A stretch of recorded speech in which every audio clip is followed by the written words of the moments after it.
విందు సిద్ధంగా ఉంది. స్వల్ప వ్యవధిలో ఇన్ని వంటకాలు ఈ మహర్షి ఎలా తయారు చేయించాడా అని విశ్వామిత్రుడు విస్తుపోయాడు.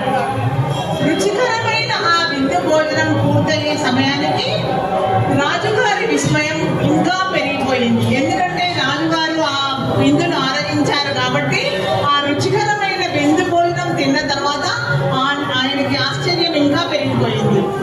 తర్వాత వశిష్ఠుడు దగ్గరికి వెళ్ళాడు. విశ్వామిత్రుడు వెళ్ళి, స్వామి, షడ్రసోపేతమైన ఇంత కమ్మటి విందును క్షణాల్లో ఎలా తయారు చేయించారు అని అడిగాడు.